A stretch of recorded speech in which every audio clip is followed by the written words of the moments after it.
Blood rushed to her face, hot like boiling water. Her legs trembled. Her palms shook. But her heart had never been this still. It was the kind of stillness that came just before a storm. There she was, kneeling in front of a hall full of people. Her geli had fallen to the ground. Her wrapper was halfway off. Her husband stood over her, barking at her like a mad dog. "You are nothing. You hear me? You are just a useless village woman. I regret marrying you." Laughter roared from the crowd. Phones pointed at her. Flashes lit up her face like fireworks in the night. And beside her husband stood a woman. Young, beautiful, wearing the exact same outfit as her, but sparkling with makeup and pride. "My real wife," he announced, pulling the woman closer and kissing her lips in front of everyone. "The one who knows how to treat a man." Her mother-in-law clapped. Her friends turned their faces. Even her pastor shook his head. She had begged. She had cried. But now, on her knees in that humiliation, something inside her snapped. The kind of snap that changes a woman forever. And on that day, she swore one thing. They will pay. Every single one of them. With tears. With shame. With blood if I have to. How did it come to this? Let's go back to the beginning. 5 years earlier, Diana was a woman full of dreams. She had just married Michael, a man she believed was the answer to her prayers. Tall, handsome, and from a respected family, Michael swept her off her feet with sweet words and promises of forever. Diana, a simple girl from Enugu, was new to Lagos life. But with Michael by her side, she felt she could take on the world. She left everything behind, her tailoring business, her aging parents, and the peaceful life she knew, to follow him to the city. First, everything was perfect. Michael bought her nice clothes. He took her to restaurants. He introduced her as the queen of his heart. They prayed together, laughed together, even danced in the kitchen sometimes. But slowly, like a leaking tap, the sweetness began to dry up. It started with silence. He would come back from work and barely say a word. Then came the excuses. He was tired. He had a lot on his mind. Diana, being a gentle soul, gave him space. She thought maybe work was stressing him. Then came the insults. "You're too fat. Look at your belly. Is this what I married? You can't even speak good English. How will I introduce you to my clients?" Each word was a nail, and Diana was the wood. She tried harder. She learned to cook new dishes. She started reading novels and watching YouTube videos to polish her accent. She even stopped calling her parents too often, just so she wouldn't disturb him. But it was never enough. Michael stopped touching her. He stopped smiling at her. Nights became cold. Days became lonely. Then came the perfume. That was the first real sign. He started coming home smelling like another woman. Expensive perfume. One Diana had never used in her life. The kind that smells like temptation itself. Diana tried to ask, "Are you seeing someone?" Michael laughed. "Even if I was, what would you do?" She stayed quiet. What could she do? She had no job, no family in Lagos, and no real friends. Just him. Then came the messages. Slippery, sweet messages from a woman named Bella. She found them one day while doing laundry. Michael had left his phone unlocked on the bed. Her heart broke into pieces as she read, "Baby, I wore the red dress you like. Wish you were here to take it off. When are you coming over again? I miss your hands. Your wife is a joke. You need a real woman." Diana cried that night. She held her pillow and screamed into it. But she told no one. Instead, she prayed. Every night, she knelt down and asked God to change him, to bring back the man she fell in love with. But the devil had other plans. Michael got worse. He stopped eating her food. He told her she was dirty. One day, he even spat on the floor and said, "This ground has more value than you." Still, Diana stayed. Until the day he told her to dress up for a family event. She wore her finest lace, tied her geli with pride, did her makeup for the first time in months. Hope returned to her chest. But when they arrived at the venue, that hope died. Because standing there at the entrance was Bella, dressed in the exact same outfit. Same fabric, Same color. Same design. People whispered. Diana looked confused. Then Michael grabbed Bella's hand and walked past Diana like she was invisible.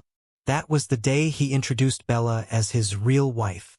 And Diana, humiliated, broken, kneeling on the floor while guests laughed, tasted the bitter pain of betrayal.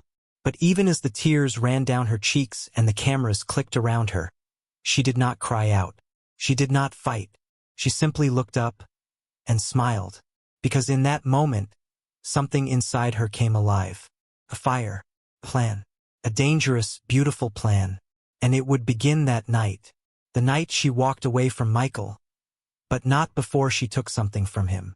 Something he didn't even know he had already lost. Diana walked out of the hall with slow, steady steps. People were still whispering, some pretending not to look as their eyes followed her. Her wrapper dragged behind her, stained with dust.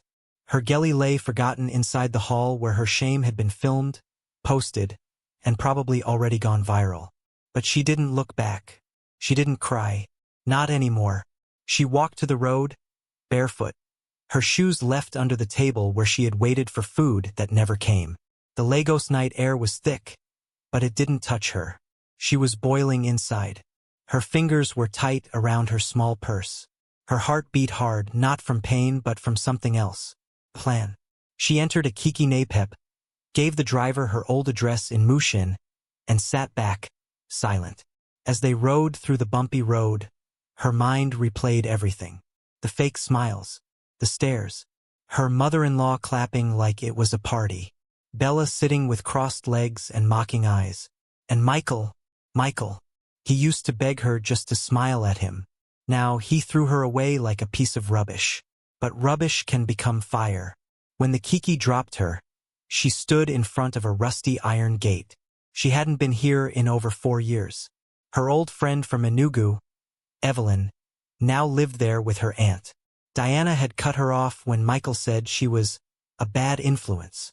But now Evelyn was the only person she could think of. She knocked. Once, twice, 3 times. "Who is that?" came a rough female voice. "Please, it's Diana. I need help." The door opened slowly. Evelyn stood there in a long wrapper, hair net on her head, surprise all over her face. "Jesus, Diana?" Diana's lips trembled. Her voice came out like smoke. "Please? Can I stay here tonight?" Evelyn didn't ask questions.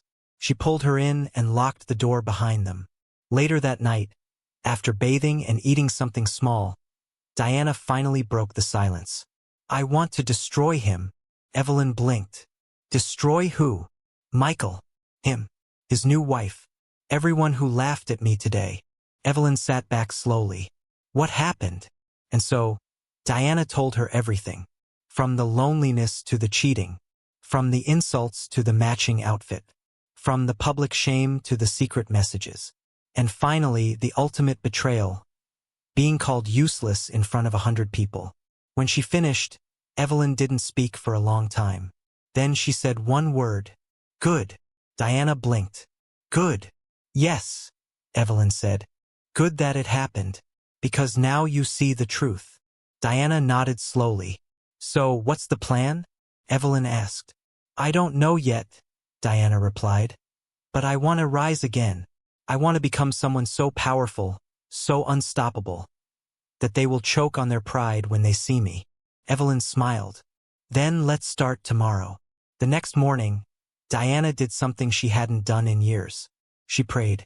But this time, it wasn't the kind of prayer that begged God to change a man. It was the kind that asked God to rebuild a woman. A woman who had lost everything, but was ready to find herself.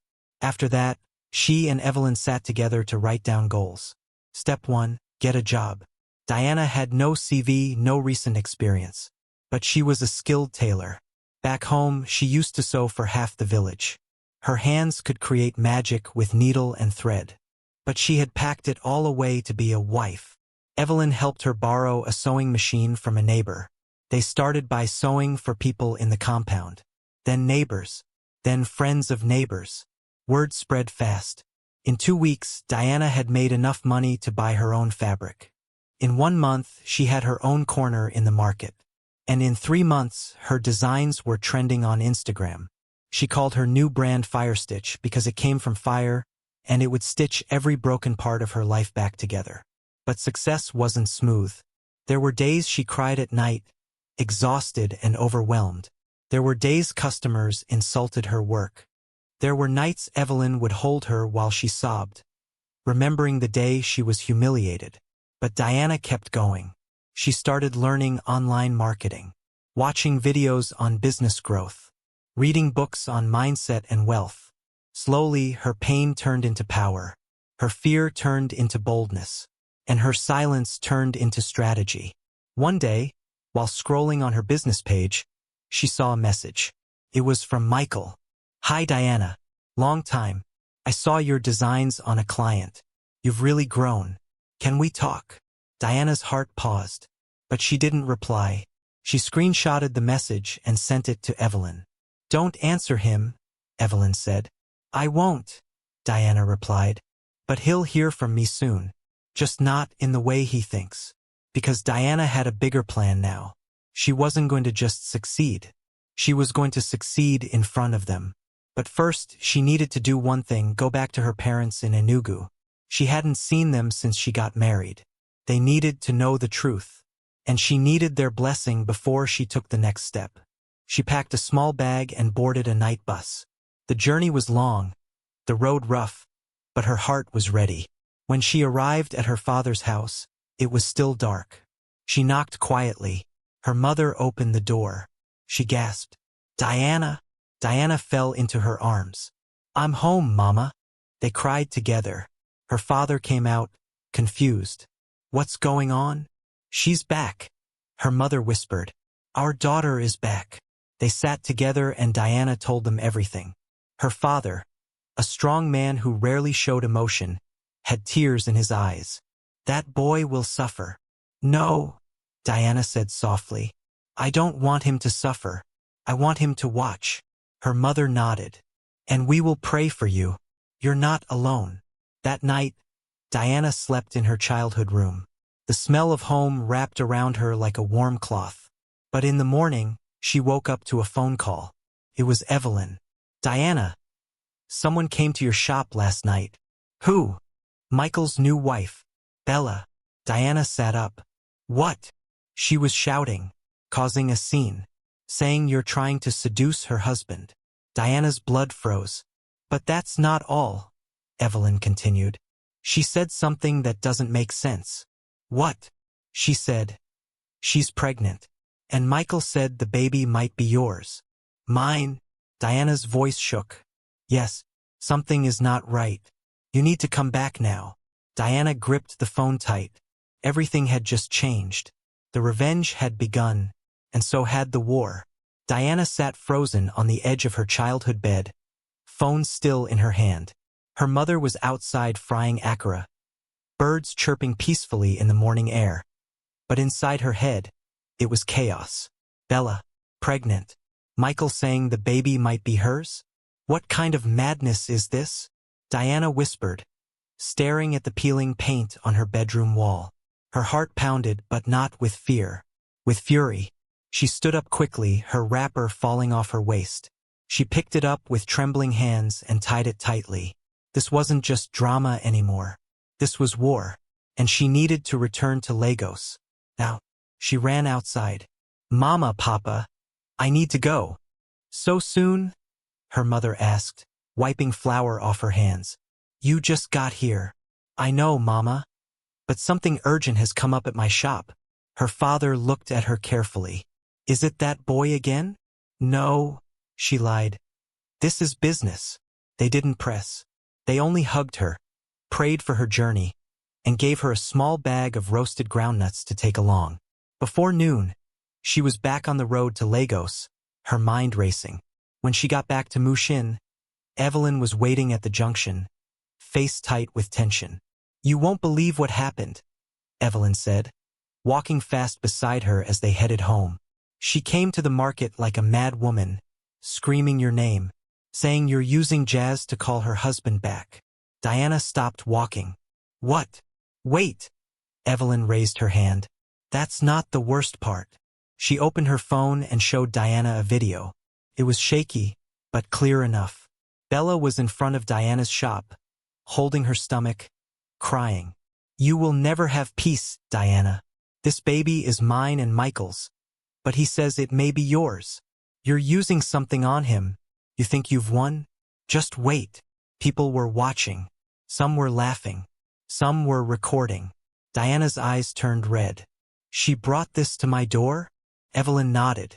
And she said something strange too. She said, she knows about the inheritance. Diana frowned. What inheritance? That's what I'm trying to figure out. She said Michael told her you still have something of his. Something big. Diana was quiet for a moment. Then her eyes lit up. My name, she whispered. Evelyn blinked. What? My name is still on the deed of the Lecky apartment. Evelyn's jaw dropped. The one his father gave you two as wedding gift? Diana nodded slowly. He never removed my name. I forgot all about it. Evelyn laughed out loud. So legally, half of that house is yours? No, Diana said, her voice hard. All of it is mine. He forged my signature and tried to remove me from the papers 2 years ago. I found out and reversed it secretly with a lawyer friend. Michael doesn't know that I know. Evelyn grabbed her arm. Girl, that's it. That's the fire. You own the house. Diana smiled, the first real smile in weeks. And now, I'm going to remind him. 3 days later, Diana walked into a lawyer's office with a thick folder in her hand. The lawyer, Mr. Kingsley, was her old customer who once begged her to make his wife's wedding gown. Now, he listened carefully as Diana explained everything. He opened the folder, scanned the property papers, and nodded slowly. Yes, this house is legally yours. Even if the marriage is over, he never contested it in court. You have the upper hand. Good, Diana said, her voice calm. Then I want you to help me write an eviction notice. Mr. Kingsley smiled. It'll be my pleasure. That Friday, Michael was lying on his bed in the Lecky apartment, scrolling through his phone. Bella was in the kitchen, slicing carrots angrily. The air between them had changed. Ever since that day at the hall, things hadn't been the same. Bella thought she had won, but Michael had been distracted. He had seen Diana's new Instagram account. Her business was booming. She was glowing. And worse, people were praising her designs, calling her Queen Stitch, and placing orders from Ghana, Kenya, even the UK. He had underestimated her. He was thinking about texting her again when he heard a knock on the door. Bella opened it. A man in a suit handed her a brown envelope. Good day. Please give this to Mr. Michael. He has 7 days to vacate this property. It's been claimed by its rightful owner, Mrs. Diana Okafor. Bella screamed. Michael ran to the door.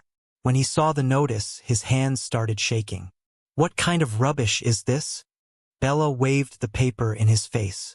You said the house was yours. Michael grabbed his phone and dialed a number.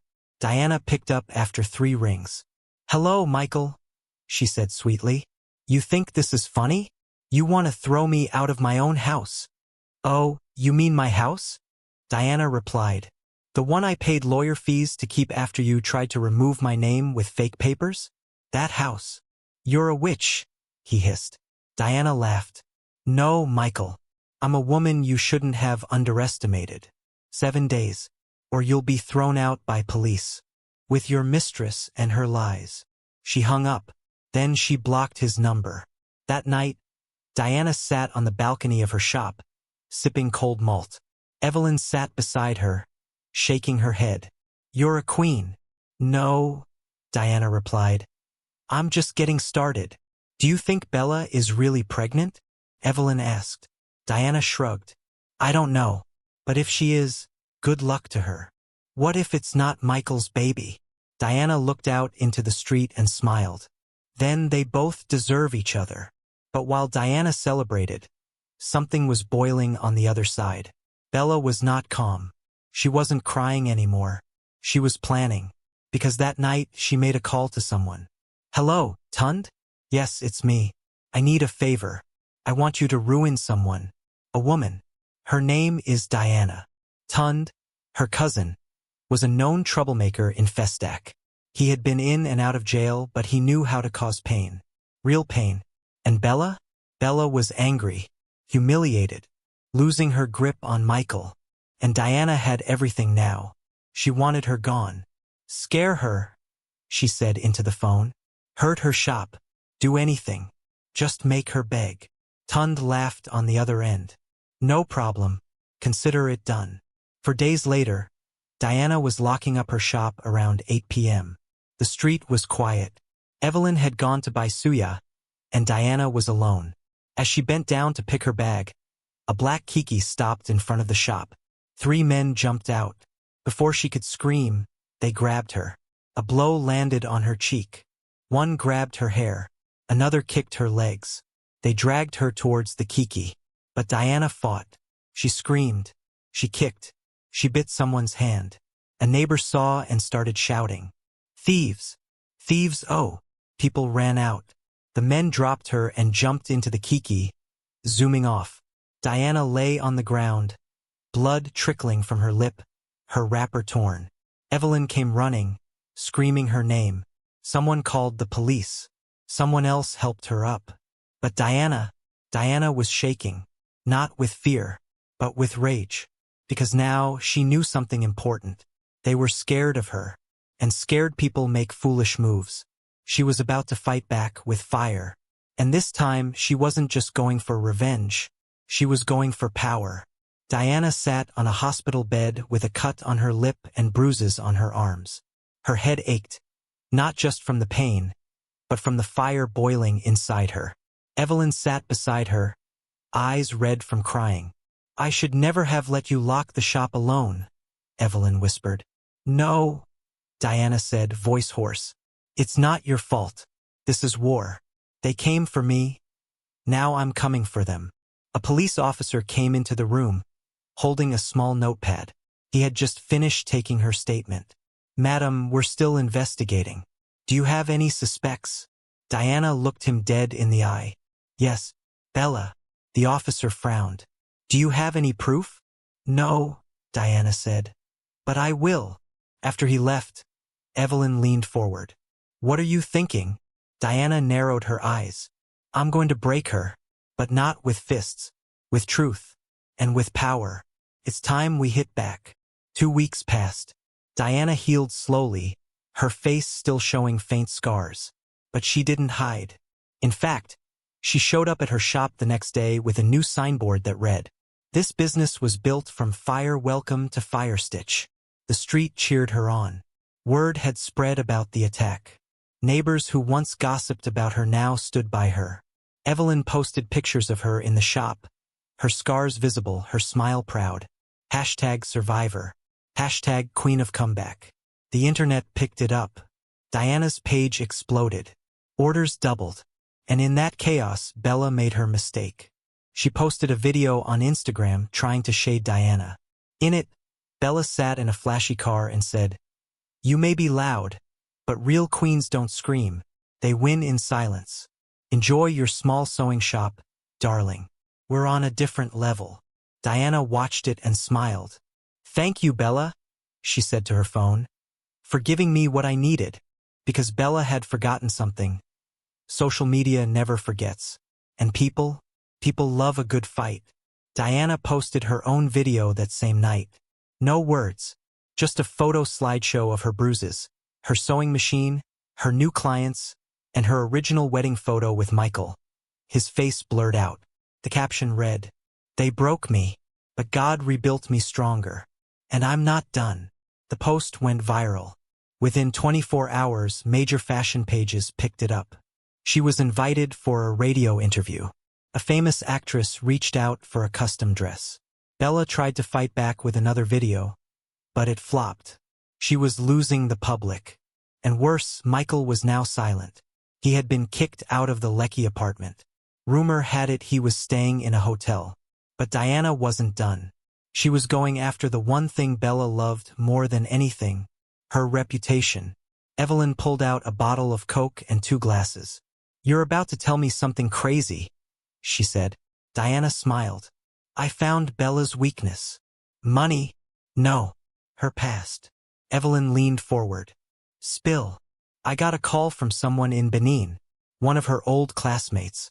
Apparently, Bella isn't who she claims to be. Her real name is Chidima Nwoke. She changed it after she ran away from her sugar daddy, who accused her of stealing N2 million from his safe. Evelyn's eyes widened. You're kidding. I have proof, Diana said, holding up a file. School records, old photos, police report, everything. Jesus. She's been blackmailing rich men and pretending to be someone she's not. And I'm going to expose her. Evelyn took a deep breath. Are you ready for what comes after? Diana nodded. I'm not just fighting back. I'm burning the whole table. The next step? Diana sent the file anonymously to a popular Lagos gossip blog. Within hours, the post blew up. Shocker. Wife of businessman Michael exposed as fraud. Real name, past crimes, and fake life revealed. Bella's pictures were everywhere. Comment sections exploded. Some people defended her. Most dragged her. Michael's company released a statement distancing themselves from him and his family issues. Bella posted a shaky video crying and denying everything. But the damage was done. People started canceling her brand deals. She lost followers. She became a trending topic for all the wrong reasons. And Diana? Diana didn't post anything. She just watched. Silently. Powerfully. But then, just as Diana thought she was winning again, something happened. It was a Saturday evening. Evelyn had gone to church for choir practice. Diana was at the shop finishing a new design for the actress who had reached out. Her phone rang. Unknown number. She picked. Hello. A male voice replied, deep and low. If you don't stop, you'll lose more than fabric next time. Diana stood still. Who is this? I warned you, the voice continued. This is bigger than you. Leave Bella alone. Or next time we won't miss. The line went dead. Diana's heart pounded. She turned slowly to the shop window. A black car was parked outside. Engine on. The driver staring directly at her. Then it drove off. She locked the shop with shaking hands, eyes darting around. This was no longer about shame or revenge. It was now about danger. Real danger. Someone was watching her, and they wanted her gone. But Diana had come too far to back down now. She called Evelyn immediately. We need to go to the police. Again. But even as she said it, she knew. This battle was no longer only about Bella. There were other hands in this. Someone else was behind the threats. Someone who didn't want the truth to keep spreading. And if she didn't find out who it was fast, the next attack might not just leave bruises, could leave her dead. Rain poured heavily that night, drumming on rooftops like angry fists. The streets of Mushin glistened with muddy puddles, and thunder cracked in the sky like warning shots from heaven. Inside Evelyn's small apartment, Diana sat curled on the floor, a blanket wrapped around her. Her phone lay on the table, the screen dark. She had turned it off. Her heart thumped with fear, not from the sound of thunder, but from the echo of that voice. This is bigger than you. Evelyn paced the room, her face pale. You need to report this again.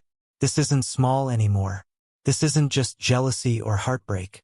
Someone wants to hurt you. Diana looked up slowly, her voice calm but heavy. I think it's Michael. Evelyn froze. Michael? Yes, he's the only one who stands to lose everything. The embarrassment, the business deals, even his family name. Bella's already falling. But Michael? Diana's voice cracked. He's desperate.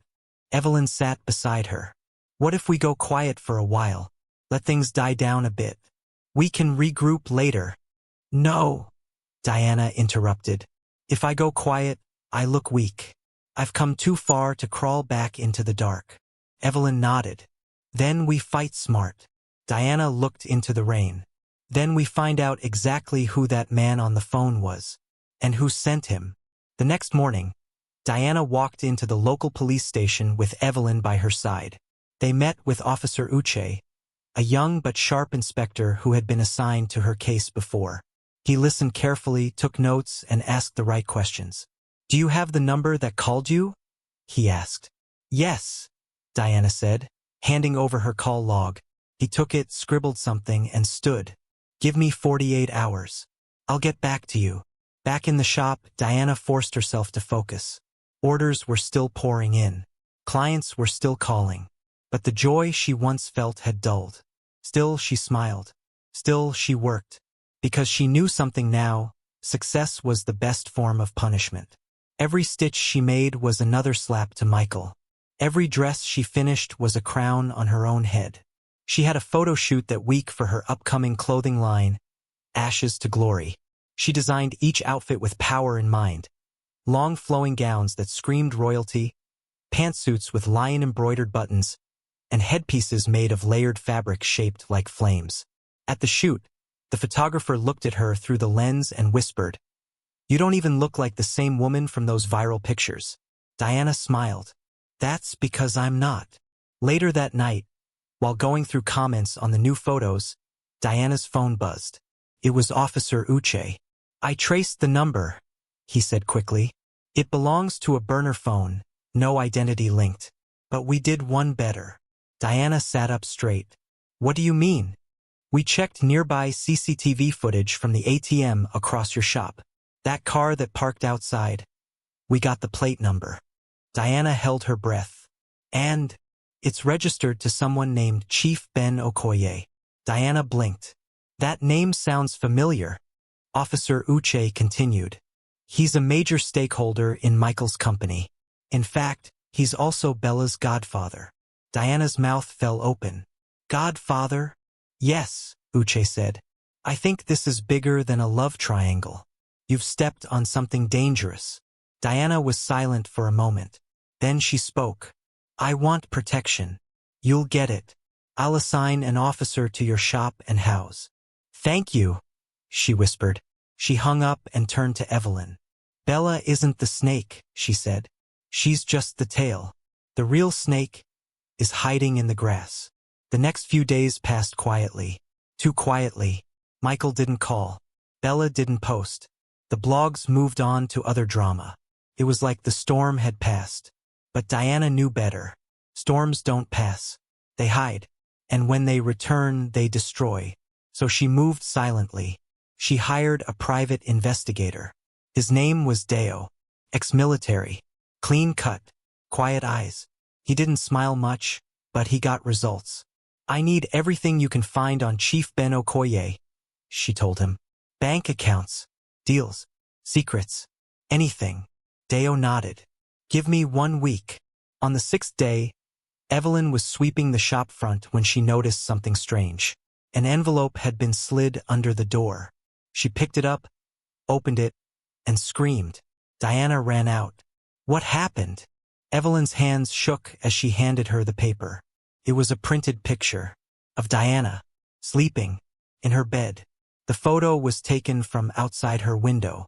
Under it was a short message. "We're still watching." Diana's knees buckled. She grabbed the wall to steady herself. "They were outside while I was sleeping." Evelyn looked around in panic. "Let's get out of here. We're not safe." But Diana's fear turned quickly into something else. Anger. "No," she said, voice rising. "I'm not running." She took the picture, walked into her shop, and pinned it on the wall beside her mirror. Evelyn stared. "Why are you hanging it?"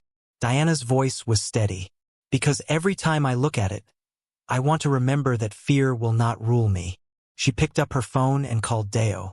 "They're getting bold," she said. Deo replied calmly. "Then we dig deeper." That night, Diana moved to a secure hotel for a few days. Officer Uche placed a plainclothes officer to trail anyone suspicious around her shop. And Deo? Deo returned with fire. He dropped a brown file on her hotel bed. "You were right. Chief Ben is dirty." Diana flipped through the pages. Money laundering, shell companies, backdoor deals involving government officials. Photos of Bella at a hotel with Chief Ben. "But here's the bomb," Deo said, pointing to one photo. "Michael, Chief Ben, and a foreign man in suits. That man is under investigation in 3 countries for arms smuggling," Deo added. Diana's jaw dropped. They've been using Michael's company to clean their money. Deo nodded. Bella was their pawn. Your exposure is messing with their cover. Diana leaned back. Now she understood. This wasn't about heartbreak. This was about money, power, control. Her revenge had touched places she didn't even know existed. And now her life was truly at stake. But Diana was no longer a wife seeking justice. She was a woman with fire in her eyes and power in her hands. I need to go public, she whispered. Deo looked at her carefully. Are you sure? Yes, she said. I'm going to expose them. All of them. With receipts. Deo was quiet for a moment. Then you need a lawyer. A real one. And media. National. I'll get them, she said, voice cold. If they want war, I'll give them one they'll never recover from. But just as she stood to leave the room, her phone buzzed. Unknown number. She picked up. A child's voice. Hello. Diana froze. Who is this? The child's voice whispered. Scared. Auntie. Please help me. I'm in a dark place. They locked me somewhere. They said if you speak again, they'll kill me. Who is this? Chitara, the voice said. Diana's mouth went dry. Her niece, her baby sister's only child. Gone missing 3 days ago from school. Tears filled Diana's eyes. Where are you? I don't know. Please don't talk again. They're listening. The line went dead. Diana stared at the phone, her hands shaking, her knees weak. Now it was personal. They had taken her family, and they wanted her silence. But what they didn't know was, Diana was about to become louder than she had ever been in her life. Diana stood in the middle of her hotel room, the phone still clutched in her hand like it was the only thing keeping her standing. Her niece, Chitara, kidnapped. The voice replayed in her head over and over. They said if you speak again, they'll kill me. Her heart banged against her ribs. Not from fear anymore, but from pure, blinding rage. Evelyn rushed in seconds later, responding to Diana's panic text. What happened? Why are you shaking like this? They took Chitara, Diana whispered, tears sliding down her cheeks. She's just 8. They have her, Evelyn. And they said if I go public, they'll kill her. Evelyn gasped. Dear God, how? How did they even? They know everything, Diana interrupted. They've been watching me. They've been watching my family. Evelyn clutched her hand. So what do we do now? You can't go to the police, they might have people on the inside. These men are rich and dangerous. Diana turned, her eyes full of fire and water. But I can't stay silent. That's exactly what they want. Then we find her, Evelyn said. First, before you make any move. Diana nodded. Yes, but I won't stop everything. I'll slow it down. But I won't stop. She picked up the file Deo had given her. We just have to be smarter. Deo listened to the recording Diana had saved from the call and nodded. The child sounds scared. But listen here, there's an echo. Concrete walls. Maybe a basement or warehouse. He called in a favor from a friend who worked in the anti-kidnapping unit, off record. If they moved her from school, Deo muttered, thinking aloud. Then they have an inside link, the driver, the school staff, or someone close. I'll talk to my sister, Diana said. She's in pieces already, but she didn't know this was connected to me. I didn't want to drag them into it. Deo leaned forward. We'll find her, but for now, you need to play this game quietly. Diana stared at the city skyline through the hotel window. Quietly, for now, but not forever. The next morning, Diana dressed in a plain shirt and jeans. No makeup, scarf tied around her head. She visited her sister's house in Agba. Her sister, Amara, looked like a shadow of herself. Hair untidy, eyes swollen from crying. No news, she whispered, holding Diana's hand tightly. Diana, I'm going crazy. Diana knelt in front of her. Listen to me, Amara. I need to tell you the truth. And so she did. All of it. Michael, Bella, the humiliation, the fight, the attack, the threats, the photo, the voice on the phone. By the time she finished, Amara was trembling. They took Chitara? Because of you? Diana lowered her head. Yes, and I'm going to bring her back. Amara's voice cracked. Then do it. I don't care what it takes. Just bring my daughter back. I will, Diana promised. Even if it's the last thing I do. While Deo investigated the call location, Diana switched gears. She began planting seeds quietly. Instead of posting herself, she sent anonymous tips to journalists she trusted. Pieces of the truth. Small enough not to draw full attention, but loud enough to shake the ground. One of those journalists was Ngozi Ike, known for exposing political corruption. Ngozi listened to Diana's story over a burner phone. When she heard about Chief Ben and the dirty deals, her voice dropped. Diana, this is heavy. I'll need hard proof. Not just photos, paper trail, money links. You'll get it, Diana said. And if I help you, Ngozi added, they'll come for me too. You know that, right? I know, Diana said. But this story could shake the country. There was a long pause. Then let's shake it. Meanwhile, back at Michael's end, chaos had begun. After the house loss and Bella's public disgrace, investors began pulling out of his business. One by one, contracts collapsed. The company's image was stained. And Chief Ben? He was furious. You let that woman ruin us, he shouted at Michael during a late-night meeting in a hidden bar. You think this is about love? That girl is digging too deep. Michael tried to explain, but Chief Ben cut him off. Handle it, or I will. Bella sat quietly in the corner, looking pale. She hadn't spoken since the kidnapping order was approved. She had never imagined it would get this far. Michael turned to her after the meeting. Are you happy now? Bella shook her head slowly. I never wanted a child to be hurt. Michael scoffed. You should have thought of that before dragging us into this mess. Bella looked away. The silence between them had grown into a wall filled with secrets, regret, and now blood. 3 days later, Diana got a call from Deo at 3:12 a.m. I found something. She jumped out of bed. Where? There's an abandoned warehouse in Ojo, close to the old port. Fits the sound. No security, no cameras. But there's movement there. Someone's paying off the local boys to keep the area silent. I'm coming with you. No, Deo said firmly. Let me check first. If she's there, I'll call backup. Promise me you won't leave her behind. I promise. Diana sat by the window all night, eyes locked on the road. At 5:36 a.m., her phone rang again. I have eyes on her, Deo whispered. She's alive, tied up, but alone. They left one guard outside. I'm going in. Diana's heart pounded. Minutes passed like hours. Then, she's safe. Diana burst into tears. Deo, thank you. They're calling police now. She'll be brought to the station. Come quick. At the police station, Chitara ran into Diana's arms the moment she saw her. Auntie. Diana dropped to her knees, held the little girl tightly, crying uncontrollably. Amara arrived moments later, collapsing in joy. Chitara was safe. Shaken but safe. Diana looked at Deo with gratitude so deep it almost broke her. You saved her, she whispered.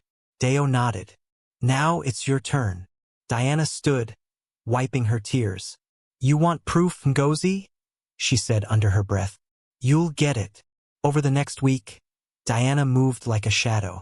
She accessed Michael's old laptops, using knowledge of his passwords from their marriage days.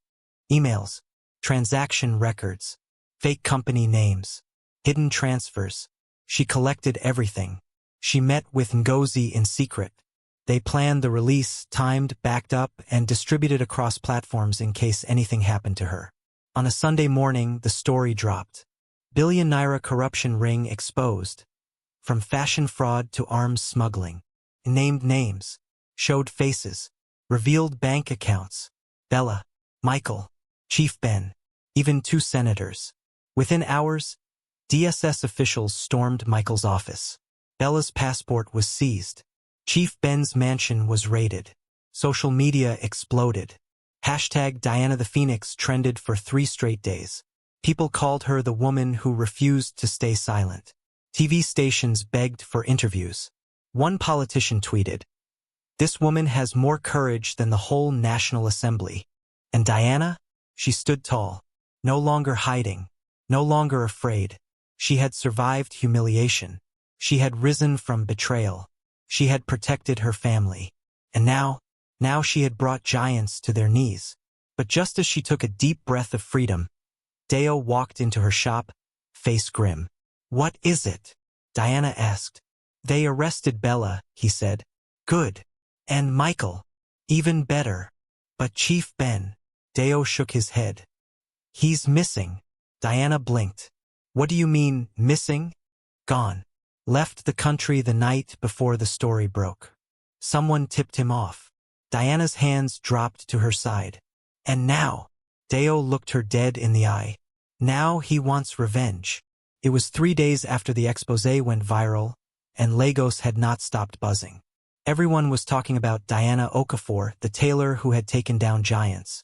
TV anchors spoke her name with awe, social media praised her bravery, and newspaper headlines read like something out of a thriller novel. The seamstress who shook a nation. But fame was a double-edged sword. While the world was celebrating her victory, Diana couldn't sleep. Chief Ben was gone. Gone, and silent. And that silence was louder than anything she had ever heard. She sat by her shop window that evening, eyes on the street, watching every passing car like it might hold a ghost. Evelyn walked in carrying hot puff-puff wrapped in newspaper. "You've barely eaten all day," she said, placing the food on the table. Diana shook her head. I can't relax, Evelyn. Not with him out there." "You're not alone, you know," Evelyn reminded her. "You've got Deo. You've got the police. You've got the whole country behind you." Diana looked up slowly. "That man has money, connections, power, and now nothing to lose." Evelyn didn't argue. She knew Diana was right. Later that night, Diana got a message from a blocked number. No words, just a video. She tapped it open, her fingers trembling. It was footage from her tailoring shop. Inside her shop, the camera panned slowly across her cutting table, her finished orders, her sewing machine, and then stopped at her workstation.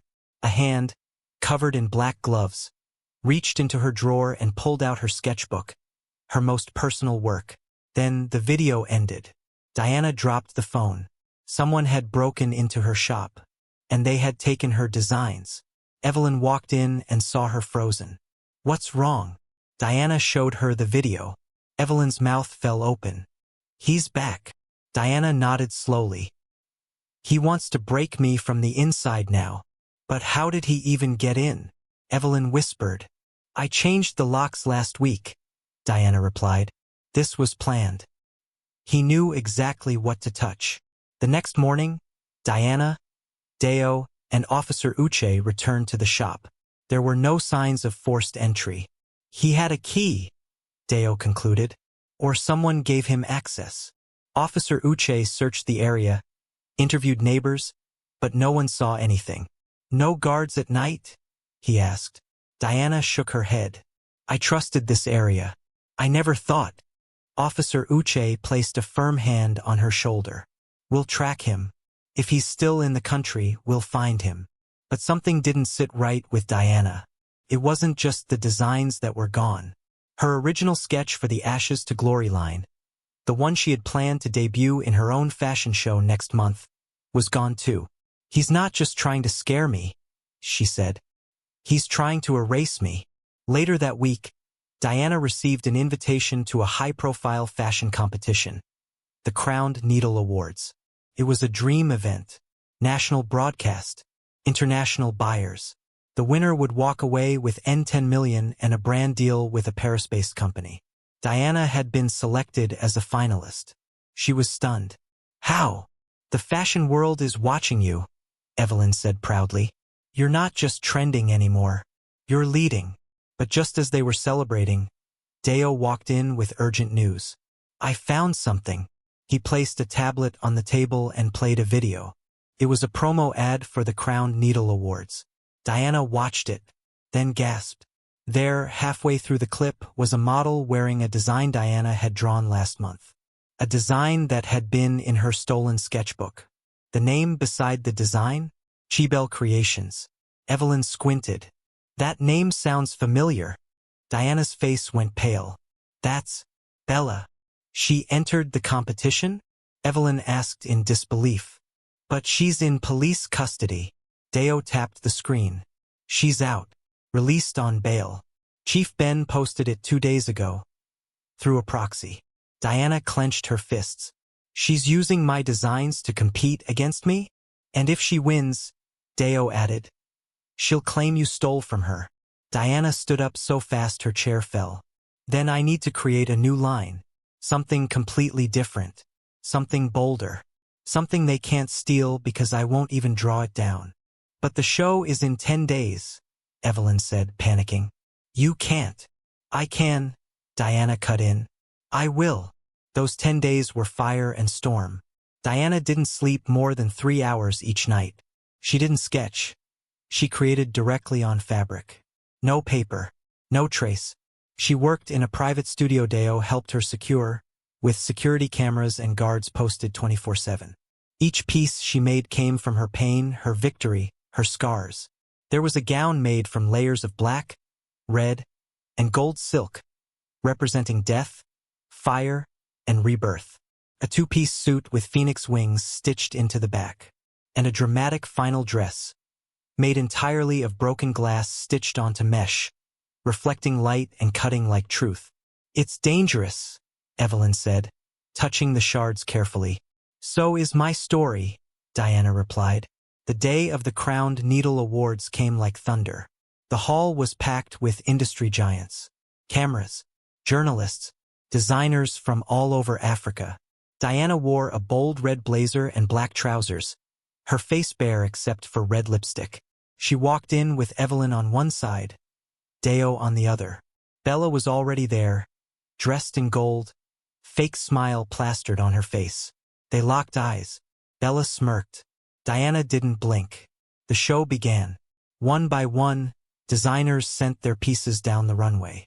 Bella's models wore gowns clearly taken from Diana's stolen designs. The judges clapped. Then, it was Diana's turn. The lights dimmed. A heartbeat played through the speakers.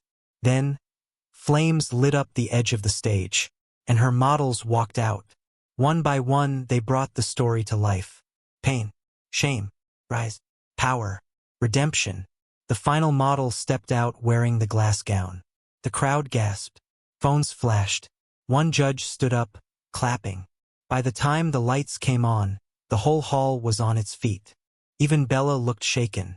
Backstage, as the judges deliberated, Bella approached Diana. Well done, she said, voice calm but sharp. Even thieves have talent, I guess. Diana smiled softly. If you call survival theft, then I'll keep stealing. You'll never outrun us, Bella whispered. You think this is over? Chief Ben will never let you win. Diana leaned in close. I already won. You're just too blind to see it. Then the announcement came. And the winner of the 2025 Crowned Needle Award is... Pause. Diana Okafor, Firestitch. The crowd roared. Cameras flashed. Tears filled Diana's eyes as she walked up to receive her trophy. She took the mic and looked out into the sea of faces. I was once told that I was nothing, that I was only good for the kitchen, that I could never rise. But today, I rise for every woman who was ever humiliated and told to stay quiet. This is not just fashion. This is fire. And I will never be silent again. Applause shook the building. But just as she stepped down from the stage, her phone buzzed again. A message. No name. Just a sentence. Enjoy your moment. It's your last. And attached, a photo of Deo, tied to a chair, blood on his shirt, a gun pointed at his head. Diana's knees gave out. Her scream filled the air. Everyone turned. She clutched the phone to her chest, unable to breathe. They had taken Deo. Chief Ben was back. And this time, he wasn't playing anymore. The world spun. People gathered around her, asking questions, trying to help, but their voices were muffled, distant, useless. Diana couldn't hear anyone, couldn't feel anything. All she could see was Deo's face on the screen. Blood on his shirt. A gun pointed to his head. Evelyn grabbed her by the shoulders. Diana! Talk to me! Diana showed her the phone, hands trembling. Evelyn's breath caught. Oh my God! I have to save him, Diana whispered. He saved my niece. He risked everything. Now it's my turn. Evelyn nodded fiercely. So what's the plan? Diana blinked back, the hot tears gathering in her eyes. First, I need to buy time. She went straight to the police, showing Officer Uche the message and photo. This isn't just a warning. It's a declaration. He has Deo. He wants me next. Uche paced the room, his fists clenched. He's not even supposed to be in the country. We alerted all airports. He has a network, Diana replied. Money opens doors that laws can't close. Then we'll close them ourselves. Uche launched a full-scale manhunt. Photos of Chief Ben were circulated. Borders were tightened. Unmarked cars were sent to watch every property connected to his name. But Diana knew this wouldn't be enough. Chief Ben didn't move like a man. He moved like a shadow. And shadows don't wait to be caught. They strike. At home that night, Diana stared at her phone, waiting. It buzzed at exactly 11:43 p.m. Unknown number. She picked up immediately. Diana. Chief Ben's voice came through, calm and cold, like a snake resting in tall grass. Congratulations on your little trophy. You wore that crown well. I was watching. What do you want? She snapped. I want you gone, he replied softly. Out of the country, out of the headlines, out of my business. You've already lost everything, she said. What more do you think you can protect? My name, he hissed. My legacy. You think this little scandal ends me? I've survived worse. But you're just a tailor who got lucky. I'm more than that, she replied. I'm the woman who exposed you, the one who made you run. You've made your point, he growled. But you still have a choice. Walk away quietly, and I'll let your friend live. Diana's jaw tightened. And if I don't? A long pause. Then he bleeds. First him, then your niece, then your sister. One by one. The line went dead. Evelyn stared at her. He's bluffing, right? Diana shook her head. No, he's sending a message. I made him bleed, and now he wants war. The next morning, Diana met again with Ngozi, the journalist who had helped her publish the exposé. There's more, Diana said. He's back, and he's taking hostages. Ngozi leaned in. We can go louder. We can run this story globally. BBC, Al Jazeera, Reuters. People love a resistance hero. I don't want to be a hero, Diana said. I want to end him. Then we need a location, Ngozi replied. Where is he keeping Deo? Diana paused. That's the problem. I don't know. Ngozi smiled slowly. Then let's find someone who does. Bella. She was the weakest link. Diana knew she was desperate now. Her name was still in the mud. Michael had been formally charged with multiple counts of fraud. Bella had no job, no deals, and no protection anymore. So Diana baited her. She sent her a message, simple and sweet. Let's meet. I have a deal. For both of us. Bella replied in 5 minutes. They met in a quiet cafe in Acadia. Diana wore sunglasses and a scarf. Bella came in dark jeans and a wig. They sat across from each other, two women with war behind their eyes. Before you speak, Bella said. I didn't know he'd take the child. I swear. I believe you, Diana said calmly. But you know where he is, don't you? Bella hesitated. He'll kill me if I talk. He'll kill Deo if you don't, Diana snapped. And you. Sooner or later, you too. Bella looked around nervously, then lowered her voice. There's an estate outside Abeokuta. Quiet. No internet. No neighbors. He keeps his real business there, drugs, guns, fake documents. Only his inner circle goes there. Diana leaned in. And Deo? Bella nodded slowly. He's there. But the place is like a fortress. Diana stood. Then I'll burn it down. Bella grabbed her hand. Diana, if you go, you might not come back.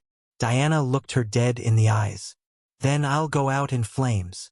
By nightfall, Diana had called Officer Uche and Deo's military contact. She laid out the information Bella gave her. A rescue mission was set. 5 men, 1 woman, weapons, vests, masks. Diana insisted on going. He took him for me, she said. I won't sit and wait while someone else risks their life for mine again. They tried to argue. She refused to bend. Finally, they agreed with heavy conditions. You stay in the van until we clear the perimeter, Uche warned. Diana nodded. But deep down, she knew she wasn't going to wait in any van. They left Lagos before dawn. The road to Abeokuta was long and silent. Diana stared out the window the entire time, praying silently. God, give me strength. Protect him. Let this end tonight. They reached the estate just after 4 a.m. Morning fog hung like ghosts in the air. The compound was surrounded by high walls and guarded by 3 men at the gate. The team moved quickly, silencers on, shadows in motion. 2 guards dropped silently. Diana climbed out of the van, ignoring the protests. She slipped through the gate behind the last officer. Inside the compound, they found 2 more guards playing cards. One saw them and tried to run. A single shot rang out. Silence returned. Diana's heart pounded. Her eyes searched every corner. Check the back building, she whispered. They moved in. Door kicked down. Inside, rows of crates. Guns, pills, passports. And in one corner, Deo, tied to a chair, unconscious, blood on his shirt. Deo! Diana cried out. Officer Uche pulled her back. Wait, let us check him first. They checked for bombs, for traps. Clear. Diana ran to him, her tears spilling. Deo, it's me. Wake up! He groaned, slowly blinking. Diana? She sobbed and held his hand. We found you. We're going home. But just as they started cutting the ropes, the back door burst open. Chief Ben, holding a pistol, eyes wild. You think this ends here?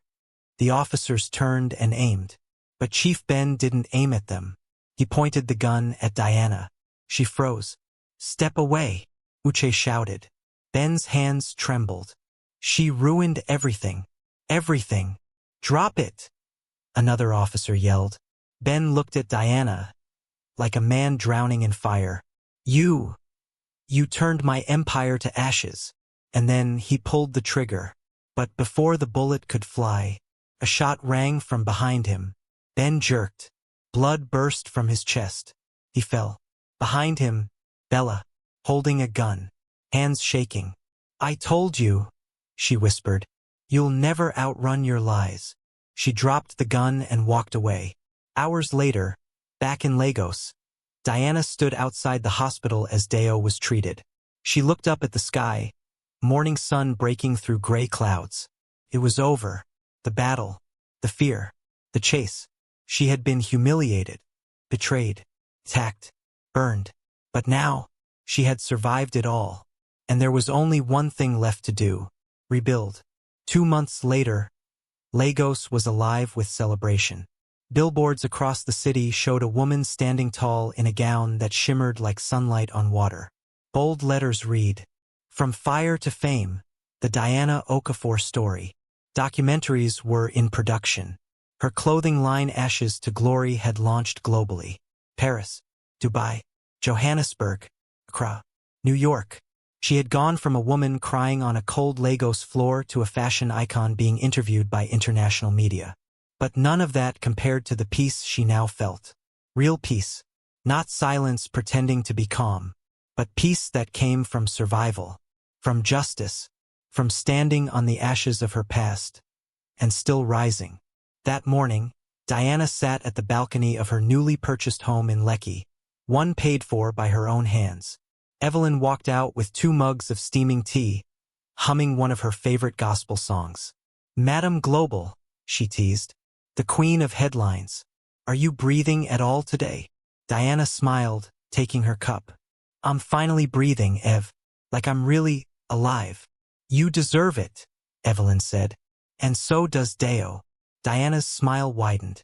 Deo had made a full recovery and now worked full-time as head of her security team. He'd become more than a friend.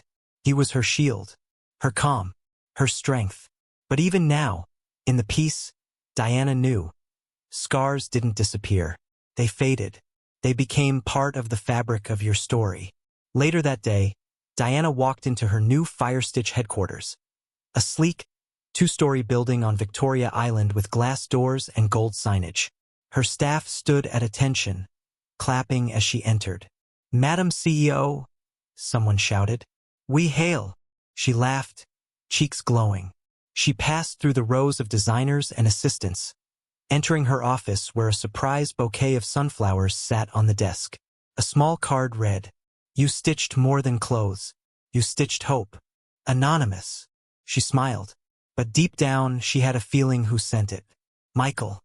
He was now serving time in Kirikiri prison after pleading guilty to multiple charges. He had refused to speak during the trial. Not a single word.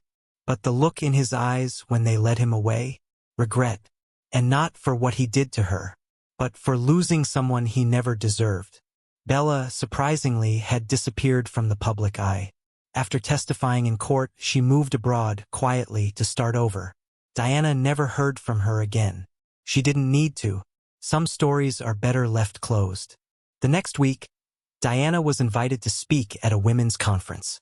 Theme: Rebuilding After Ruin. She stepped onto the stage wearing a crimson suit, her glass-embroidered heels clicking like a beat of triumph. The hall was filled.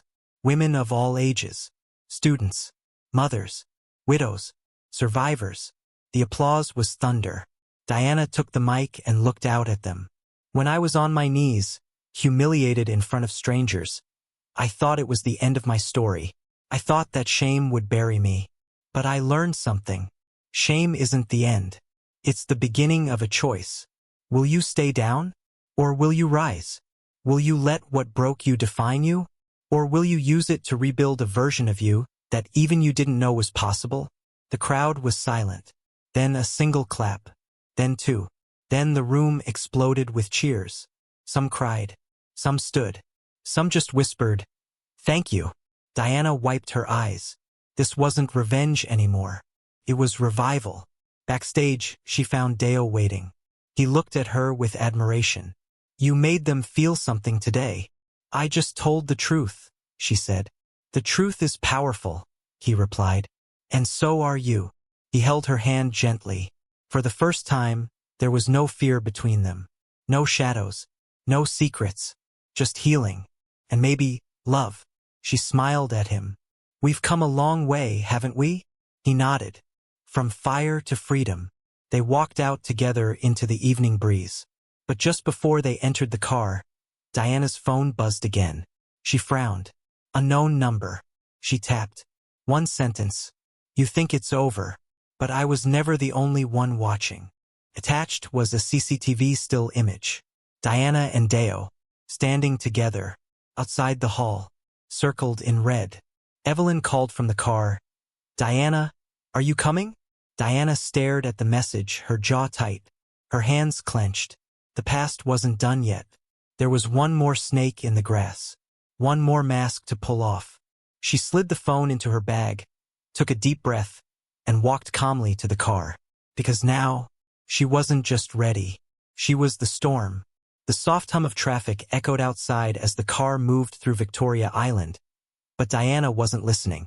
She stared out the window, fingers locked tightly in her lap, her mind replaying the message over and over. "You think it's over, but I was never the only one watching." "Another one," she whispered. Deo glanced at her from the driver's seat. "What did you say?" She turned to him slowly.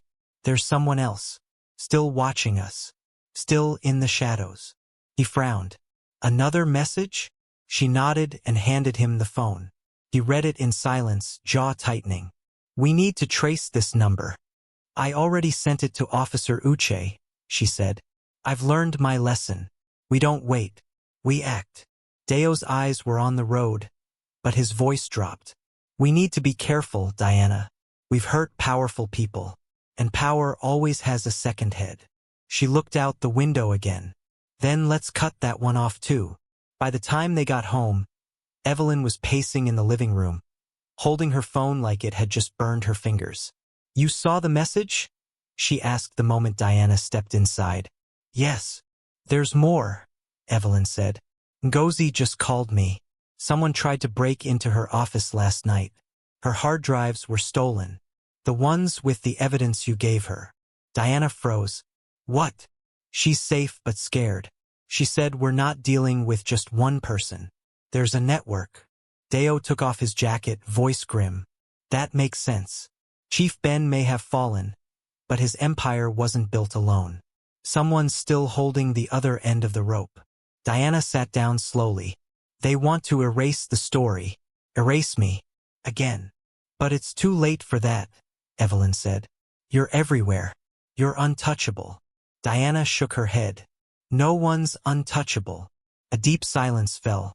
Then Diana stood, eyes locked on Deo. "We go deeper." "How deep?" "As deep as the rot goes." The next day, Diana returned to Firestitch HQ with a new purpose. Not just to create, but to uncover. She sat with Ngozi in a quiet corner of the office. The journalist's eyes were weary, her voice low. "They didn't just want your files. They wanted mine too. Stories about money laundering rings in Abuja, shell companies tied to construction firms, politicians laundering money through fake textile companies." Diana's eyes widened. "Textile companies?" Ngozi nodded. It didn't click at first. But one of the companies named in Chief Ben's leaked documents is listed as a cloth importer. "And I run a fashion empire." "Exactly." Diana leaned back in her chair, connecting the dots. "They're trying to bury dirty money in real fashion houses. Ones with international attention. Ones like mine." Ngozi added, "You're clean, but if they can frame you, they can bury the truth." That night, Diana received an email. No subject, no name, just an attachment. She clicked it. A video began to play. Footage of her inside her warehouse, hugging Deo, handing him sealed envelopes. Then a voiceover began, edited, deep, robotic. "Millions of naira changed hands here. Secrets sold. Betrayals bought. This is the real Diana Okafor. Fashion? No. Fraud." Diana's stomach flipped. "Deep fake," Deo said, looking over her shoulder. "This isn't real. But to the public. They'll believe what they're told," Diana whispered. "They're trying to reverse the story. Make me the villain." Evelyn stood behind them, hands on her head.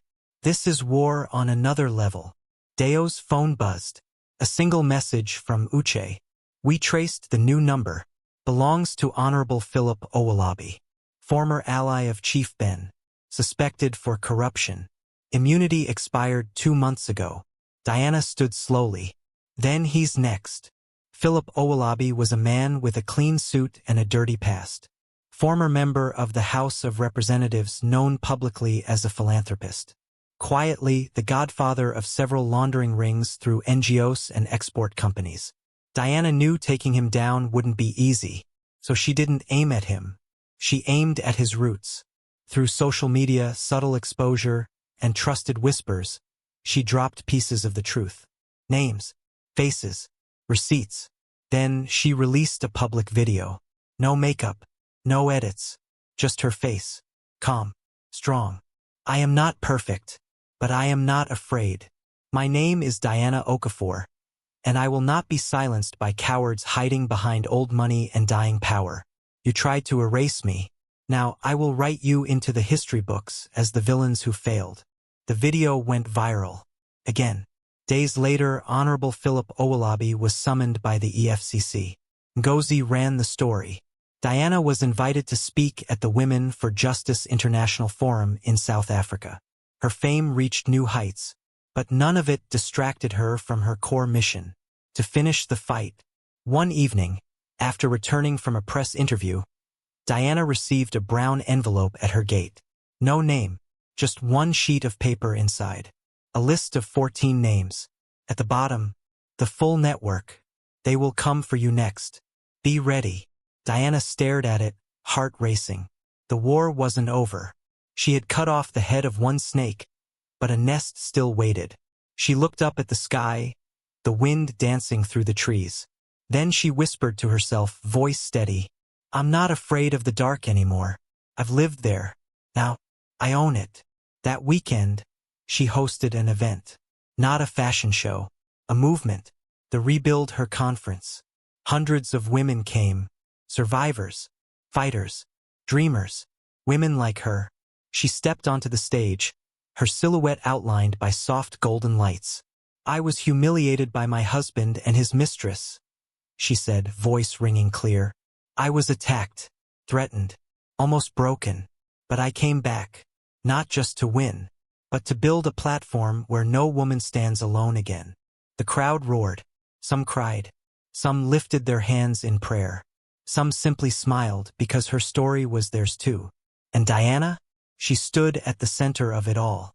Not as a victim, not even as a survivor, but as a warrior, a builder, a phoenix with thread in her hand and fire in her soul. She closed her eyes for one final moment, then smiled, because finally, she was free.